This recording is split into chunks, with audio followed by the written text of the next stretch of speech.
Hi, welcome to lecture number 2, where we'll be going over lighting, cameras, and action, the tools to fit any budget. So in this lecture, I'm going to be covering cameras, lighting, tripods and stabilizers, and backgrounds and backdrops. When I first started creating content, I was definitely on a really tight budget, so a lot of the things that I used were either free or really cheap or inexpensive, and my first tripod was actually just a pizza box. So I'm going to show you how to do things that are really inexpensive, all the way up to high-end items that you can use to increase your video quality. The first piece of equipment that I'm going to be talking about are cameras. Obviously, you can't film content without a camera, so you need to make sure that you're investing in something that you really like, that's easy to use, and gives you good quality video. But it doesn't have to be something expensive, and you can use something that you already have. For me, I pretty much film everything on my iPhone 11. I use that to film the content that I make here for Teachable. I use it for my TikToks, and I use it for my Instagram and YouTube, and it works out really well for me. With the technology in phones these days, you don't really need a fancy camera, but I'm going to give you options from cell phones to more advanced cameras like this that you can use to film any type of content. The type of camera that you're going to use is going to highly depend on your content. So for me, using a cell phone is easy and convenient. It works with all of the equipment that I already have, but for somebody who's doing something a little bit more adventurous, you might want to use a GoPro. You might want to use a GoPro because it has a more wide-angle lens. You also might want to use a camera with a better quality sound or microphone because that's going to be more important for your content. There's also different types of cameras that you can use, like I already mentioned, cell phones. You can also use a digital camera like a DSLR or a video camera, adventure type cameras like a GoPro, or pocket cameras that can be really helpful. And before I get into the different types of cameras and some examples, it's important to mention that you should definitely do your research before purchasing any type of equipment. I got all of the information that I use on these next few slides from digitalcameraworld.com. It's linked right over there. So that's been a really good resource. It's what helped me buy this camera that I really love, and it gives a lot of pros and cons for the different types of cameras, and just gives you a little bit of exposure to everything that's out there. So I highly recommend them when you're doing research into what type of camera that you should buy for your projects. The first type of cameras that I'm going to be talking about are smartphones. Like I already said, I use my smartphone for pretty much everything, so I highly recommend it. Some of the pros of smartphones is that they're convenient. We pretty much all have smartphones at this point, so we probably already know how to use one. You probably already know how to use the camera feature. They're convenient. We always have them on us, so if an opportunity arises to film content, you probably already have your camera with you. They're pretty affordable, so there's smartphones at every price range, and again, like I said, you won't have to go ahead and invest in another piece of equipment, so that makes it more affordable than buying something like a fancy camera that you may or may not even like. Another key feature of smartphones is that you can film directly through the app, so that makes it super convenient. You can film right through the app, edit through the app, and then post. It's kind of like a one-stop shop. You can also use other video editing apps on your phone to edit. So again, if you don't have a computer or something like that, you can do everything right on your phone. Another pro is that the battery life tends to be pretty good on a lot of our phones, especially with the power saving settings. So your phone can likely record long lengths of video. Another key feature is that most of our equipment is going to be compatible for smartphones. That's what everybody's using nowadays. So things like ring lights are going to be set up to use for smartphones. So it just makes it a lot easier to integrate into the equipment that I'm going to be talking about. Some of the cons for using a smartphone is, depending on your model, the camera may or may not be ideal for filming.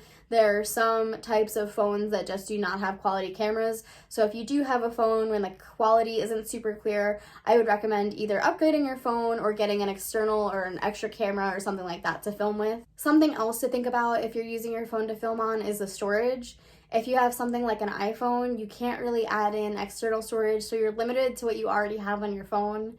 With other models like Androids, you can get external SD cards, but that's just an added expense and something else that you just have to think about. And then battery life. Again, depending on the type of phone you have and how old it is, your battery life may or may not be good at this point. You can always get a backup battery if you need it. And sometimes you just have to work with what you got. Maybe you don't have the best quality camera on your phone, maybe it's an older phone, but we can overcome some of those hurdles with things like lighting, which I'll be talking about a little bit later. There's two phones that I'm going to be covering today. They are currently the highest rated for camera quality of smartphones out there today, and they are the Samsung Galaxy S21 Ultra and the iPhone 12 Pro. So the Samsung Galaxy, you can kind of see the stats up here. The pros for this one, again, this is pulled directly from the digitalcameraworld.com reviews. So the pros are that it's bold, beautiful, and has an immersive screen, so the screen quality is excellent. It also has a versatile camera system and powerful internal hardware. As far as the cons, it's a little bit heavy, it's a little bit more of a bulky model. There's no options for external micro SD card support, so again, you're limited to the amount of storage that you have on that phone, and it is a little bit expensive. And if you want to see more on this review, the link is at the bottom of this slide here, and I will make sure it's in the notes for this class as well. Next, we have the Apple iPhone 12 Pro. This is currently their newest model that they have out as of the time of this recording. The pros for this one is that it comes standard with 128 gigabytes of storage. This phone is supposed to do really well in low lighting, which is really important, especially if you don't have a lot of lighting options. And it has a good screen to body ratio, so you can view and edit your content very easily on your phone. As far as the cons, it doesn't really have any advanced controls. You're kind of stuck with the preset settings.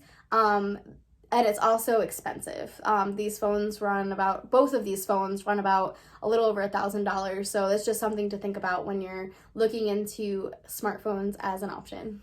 Next, we're going to go into digital cameras. Some of the pros for digital cameras is that the storage is really good on digital cameras. You can swap out SD cards. You can get multiple SD cards so that you can film large projects all in one time. They're typically better quality. A lot of the cameras right now can film in 4K, which is really impressive. And that'll give you the best quality for content across all of your social media platforms, including TikTok, Instagram, and YouTube. There's the ability to change out lenses, so depending on the type of content that you want to make, you might want a macro lens. If you want to get really close and up to your content, something like a digital camera would probably be your best bet to make sure that you get the type of angles and the type of views and as close or as far away as you want to get with your... There's a wide price range on digital cameras. So this camera cost me about $500. It's a starter camera. It came with the lens and everything else I needed to get started. And so as for a beginner camera, that's pretty good. They can go all the way up to like a couple thousands of dollars. So just something to keep in mind. More money doesn't always mean better quality. So again, just make sure you do your research if you're looking into digital cameras. The battery life. So something that's nice about our digital cameras is that you can take out the battery and swap it. So if you know that you're going to be filming a lot of content in one particular day, you can buy an extra battery and you can have one charging while you're filming. So that way you don't have to worry about your battery dying on you. And the best part, in my opinion, about a lot of these digital cameras is that they come with automatic settings. So if you look at the different settings on my camera, you can see that there's a lot of different settings and I pretty much just leave it on auto. It auto focuses and it pretty much does everything for me, so it's pretty much idiot proof, which is really nice. As far as the cons, it's an additional cost, especially if you already have a smartphone that has a good quality camera. They're typically more fragile and you need to make sure you take good care of them. You need to make sure you keep them clean and free of dust and that you have all of the proper equipment to make sure that everything stays safe. They can require specialized equipment, so when we're talking about things like stabilizers and tripods, depending on the type of camera that you purchase, may depend on the type of cameras and tripods that you need. Like I said with smartphones, ring lights are my best friend. They're made for iPhones or they're made for smartphones, so you don't have to worry about things being compatible.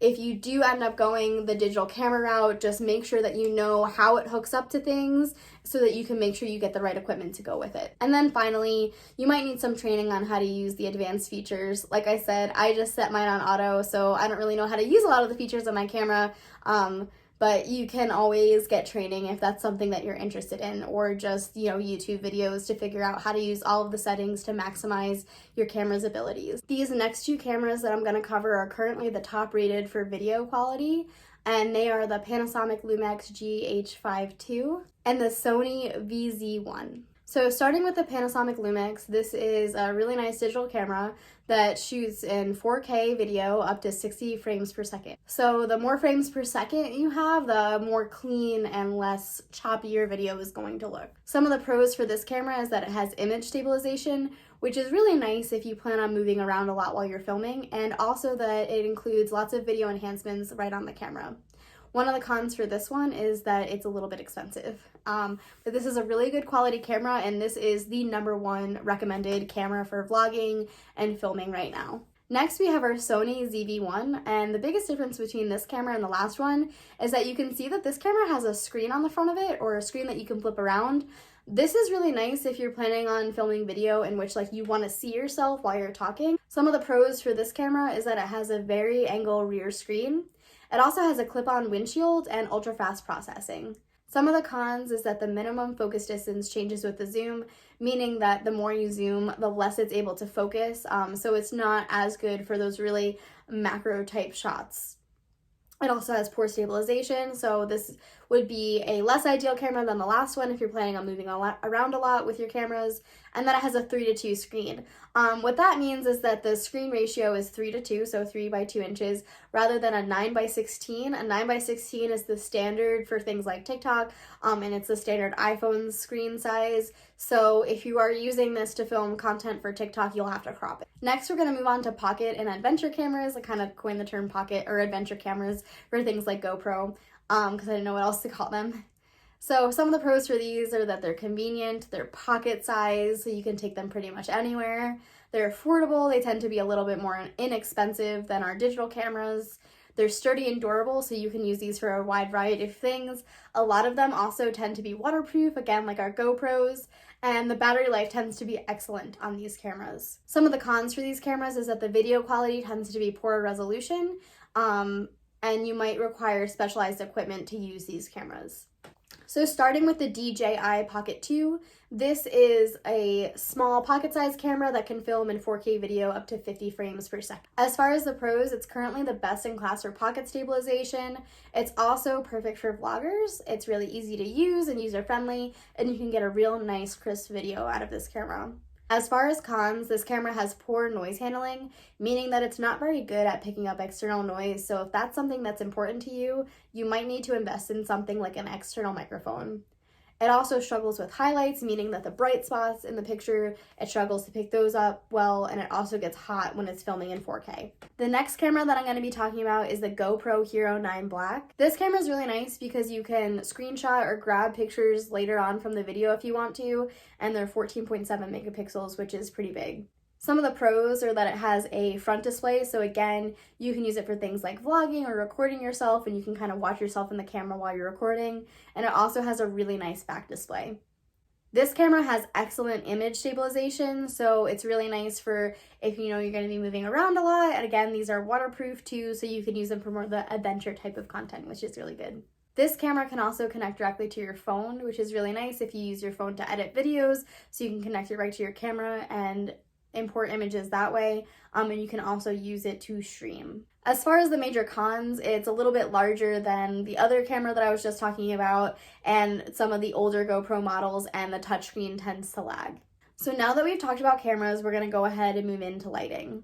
Good lighting is the key to creating crisp, clean content, and it's the difference between this and this. Good lighting can also help make up for poor camera quality. So if you have a decent camera and really bad lighting, it'll make a world of difference if you go ahead and invest in some extra lighting. It'll help increase the quality that you're able to get in your videos and also make things a lot crisper, even if your camera quality isn't the best. There's lots of different types of lighting that you can use. You can use everything like natural lighting, ring lights, standard lighting, which would be things like overhead lighting and lamps, and box lighting and professional lighting. And again, the type of lighting that you are going to be using is going to highly depend on your content and the budget that you're going for. When I first started out making content, I was using a desk lamp and overhead lighting, and that was it, and I was able to still make pretty decent content out of that. The first type of lighting that we're going to be talking about is natural lighting. This lighting tends to work best if you can film outdoors or if you're filming yourself, but there's other creative ways in which you can use natural lighting to your advantage. If you want to film indoors using natural lighting, just make sure that your setup is close to a window and make sure you're filming at the right time of day. So that'll depend on which way that window is facing. You just have to time it out so that the light is shining through the window when you want to film your videos. Natural lighting can also be really handy if you're filming yourself, whether you're inside or outside. If you're outside, you just have to be aware of your shadows and the time of day. And make sure that you're standing in the right position. You might have to do one of these where you kind of turn around and look at yourself with your phone to figure out the best position for you to be in. As far as filming inside, if you're filming yourself with natural lighting, you can film in your car if you need to. A lot of people do that on TikTok. That way you get that nice natural light from all the windows, but you're still inside, so it's a little bit more quiet. You can also film right by a window, so if you're filming yourself right by a window, stand right in front of the window and hold your phone at whatever angle works for you. Just make sure that if you're directly facing the sunlight that you don't have your phone shadow on your face. Some other things to consider if you're using natural light as your light source is the time of day. So people tend to look best at the golden hour. This is during dusk and dawn. This is where the sun's setting a little bit, and it tends to give people that nice glowy golden skin tone. Also be aware of the time of day as far as shadows. So if you're filming close to dusk and dawn and you're trying to film something inside on a tabletop, if you're filming at those times of days, you probably will get a pretty decent shadow cast that might be good or bad depending on the type of content that you're trying to create. Some other cons to using natural lighting is that you can only really film during the daytime. So that's just something you need to think about and make sure you organize your content creating around the time of day. Depending on the time of day and where you are in relation to the sun, there's different types of lighting that you can create. You can get direct lighting, indirect lighting, bright, medium, and low lighting. And so this is all depicted in this picture. The best type of lighting to use for content is your bright indirect. So this would be right adjacent to the window, right where the sun's not directly shining on you, but it's still bright enough to create a good light source for your content. I highly recommend, if you're using natural lighting as your light source, to just play around with it and see what looks best. Humans tend to look best in bright indirect, but if you want something to really pop, like whenever I want my eyes to really stand out, I stand in the bright direct light, and that can be really helpful for just clearing out all those features. Lighting is also really important when you're talking about humans because it can kind of cover up some of our flaws, which is really nice. Next, we're going to be talking about standard lighting. So this is the term I use for any lighting that comes standard in your house. So things like overhead lights, lamps, desk lamps, things like that. Something to keep in mind is that if you're solely relying on overhead light, you're going to cast shadows, and this may or may not be a problem for you. If you're filming yourself, that may be fine, but if you're trying to film an object on your surface, you are definitely going to have shadows. My biggest hurdle to overcome is I don't want my phone to be in view of the video, so if you're using overhead lighting, you're likely going to see the cast shadow from your phone. Something that you can use to kind of combat those shadows are lamps. So you can use one or multiple lamps to kind of angle around your main object to kind of get rid of that shadowing. And so you can use things like desk lamps or floor lamps and kind of just position them at different angles and see what works best to get rid of those shadows. And next we're going to talk about my favorite piece of lighting, which are ring lights. I really like ring lights. They distribute the light evenly around a ring. So typically your phone sits in the center and the light distributes evenly around it, which gives you a really nice, beautiful area that has no shadows. There's lots of varieties available. There's tabletop ring lights, there's tripod ring lights, which are my favorite, and then there's clip-on ring lights, which clip right onto your phone that you can use for things like selfies. A lot of these ring lights come with different modes, which is really nice, so you can switch them depending if you're filming people or if you're filming other types of content. You can switch back and forth between the different types of light, kind of like a makeup mirror. Typically, these ring lights have a built-in phone holder, especially our tripod ring lights, which is really nice because they're kind of all you need as far as equipment for your lighting and your tripod. And there's a wide price range to fit any budget here. I actually started with a clip-on ring light and slowly upgraded to a tabletop ring light and then finally a tripod ring light, and I've had that for about a year now, which I really like. So this is a clip-on ring light. It clips on directly to your phone goes in there, and then it just turns on. And this is actually what I started with. This is a demonstration of the different lighting settings I have on my one ring light. You can see that's blue light, that's natural light, and this is a yellow light, which helps even out my skin tone a little bit. Next, we have box lights. So these are a more professional type of lighting, but you can get them pretty much anywhere at Walmart or Amazon. These are nice because you can use as many box lights as you want to create either a more soft lighting effect or a more intense lighting effect and kind of really tailor it to exactly what you want. These are typically freestanding units, but you can also get ones that sit on the floor. You can get the traditional box lights or the ones that look like umbrellas. And what's nice about them is that you can usually change out the films that are on them, so changing the different types of light. They have more of a range than the other types of lighting that we have talked about. So say if you want red light or blue light or a specific color of light, you can get something like a cellophane or a film to put over top of it to change it to the exact color light that you want. There's also lots of different types of box lighting, and these do tend to be a little bit larger and bulky and don't store away as nicely as some of our other type of lighting equipment. All right, now we're going to talk about tripods and stabilization. So this is where I got really creative when I first started filming content. My first tripod was a pizza box that I duct taped my phone to, and I've gotten a little bit more fancy since then. I heard a tip one time that if you can stabilize your video, it instantly creates the illusion that you're a professional videographer, so this is a really important one if you want to make that professional looking content. Having your hands free may be crucial to the type of content you're creating, especially if you're doing things like arts and crafts or baking or cooking or something like that. You want to make sure that you have your hands free so that you can perform your content while also filming it. Tripods and stabilizers also give content creators a lot more angles to work with, so it's easy to film things like this where I'm at about eye level, or you can film from above, you can film from below, and pretty much tailor it to any angle that you want. And there's lots of ways that you can use things that you already have at home to stabilize your camera, so they're friendly for every budget.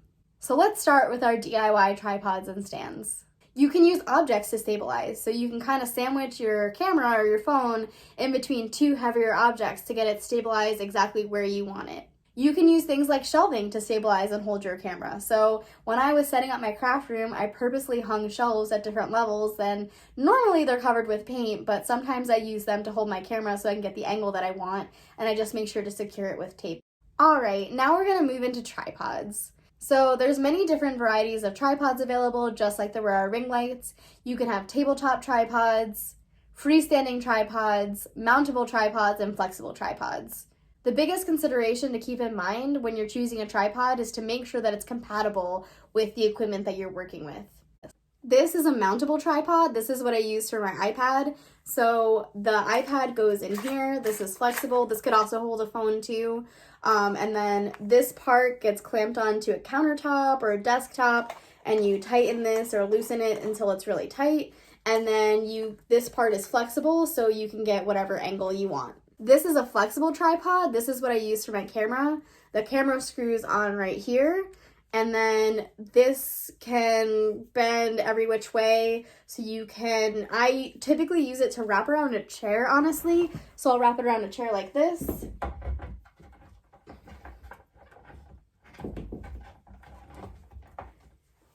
And you can pretty much wrap it around whatever you want, as long as it's big enough.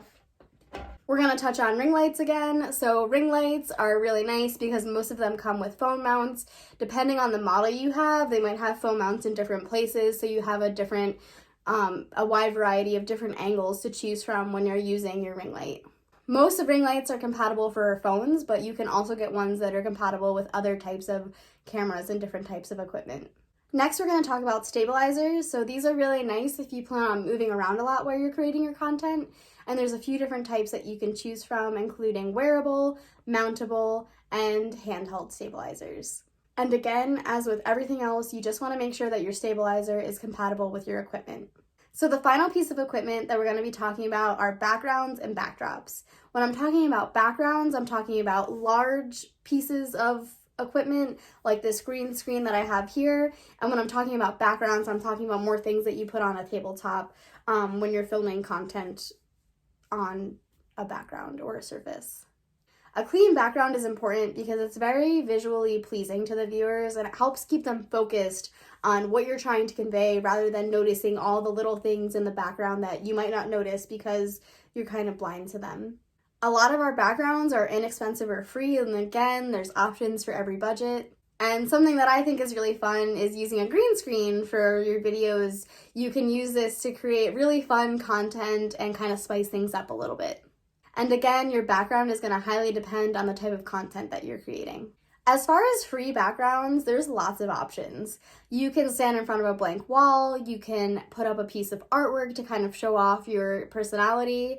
You can use a flat sheet if you want to and either tape it or pin it up to the wall behind you.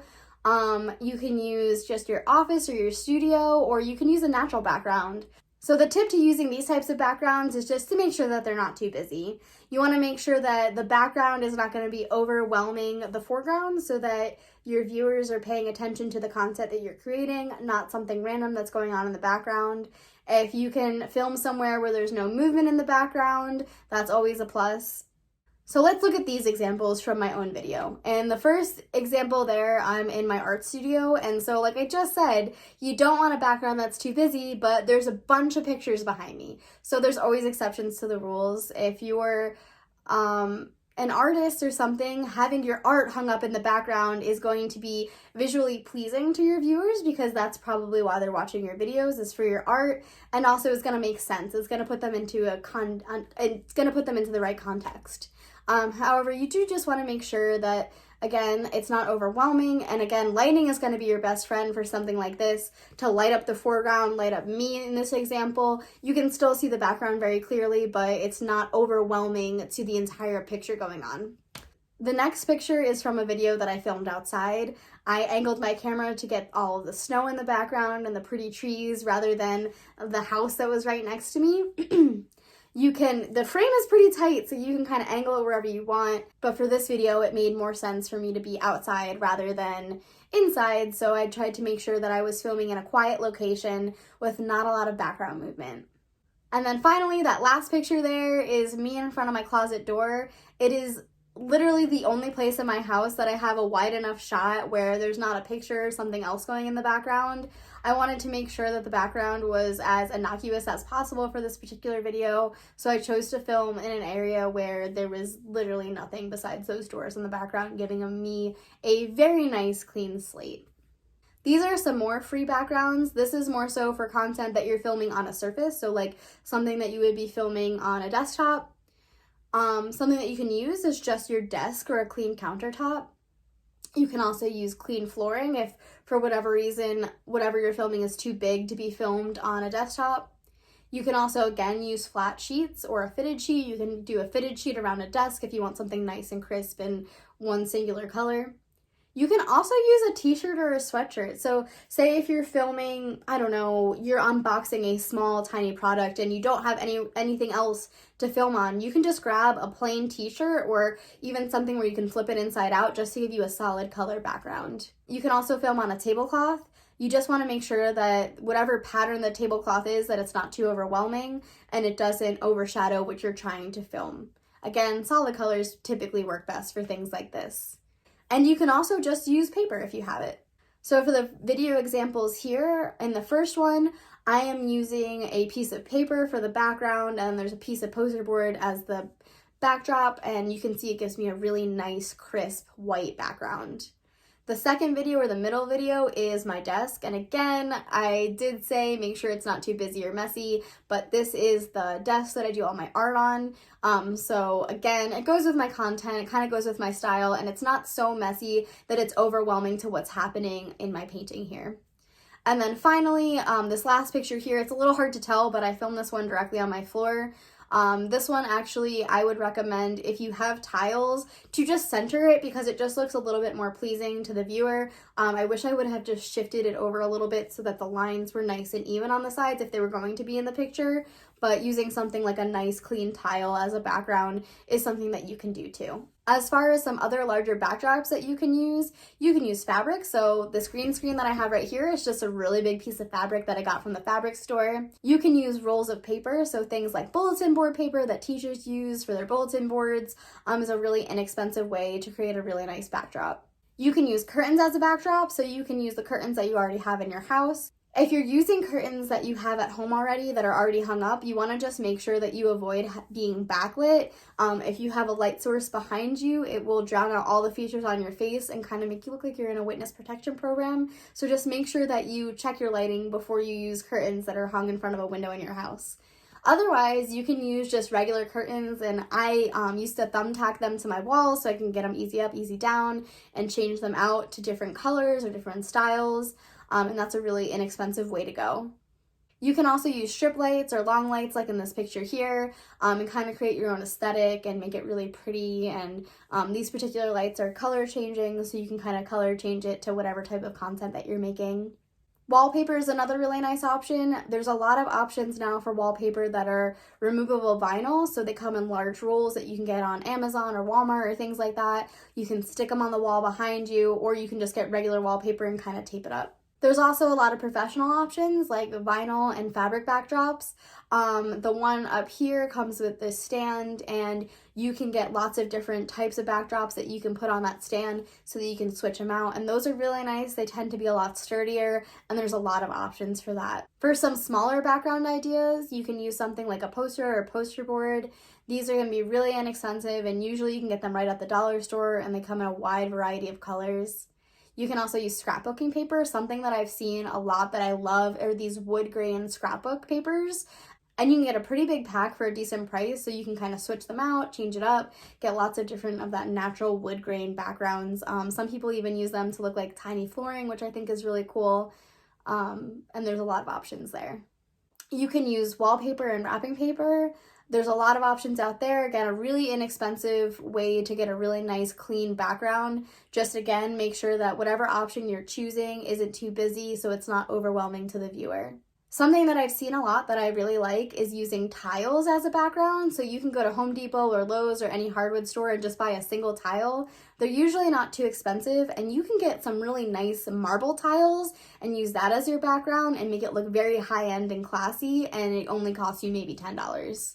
You can use vinyl rolls as a background. This is the stuff that people make decals out of. What you can do is you can get removable vinyl, and you can stick it down while you're filming, and then you can peel it back up when you're done, and then you can reuse it if you want to. And what's really nice about using vinyl is that the surface is easy to clean. So if you do something like painting like I do, you can just wipe it clean when you're done. The main thing that I use are cutting boards. So I pretty much use cutting boards for everything. I actually have this whole little setup. This is what I paint all my keyboard keys in. I taped this piece of foam to this cutting board. These are really nice, especially if you are a crafter or a baker, because these you can slide on and off. You can leave a project on here if you want to. So if you have to film your video in more than one sitting, I can leave my little key in here, and I can take this off and make sure it's in a nice safe space and then bring it back later. And they're also really easy to clean. And then finally, you can use a canvas or a canvas board. I use these a lot. These are really nice because they come in different sizes, and you can obviously paint them to suit whatever needs you're looking for. And these are just some examples from my own videos. The first one is the one that I just showed you with the cutting board with the foam on top. And the second one is just the cutting board in the background. The middle one is a black foam poster. The one next to that is a white poster. And the last one is a canvas. And just for some final thoughts and take-home messages, again, the equipment that you use is going to highly depend on the type of content that you're creating. You have to see what works for you and what works best for you and your budget. There are many inexpensive and free options out there, so even though they might seem silly, free works sometimes, so there's no need to spend money on expensive equipment when you don't necessarily need it. And again, just do what works best for you and have fun with it. That's what it's all about.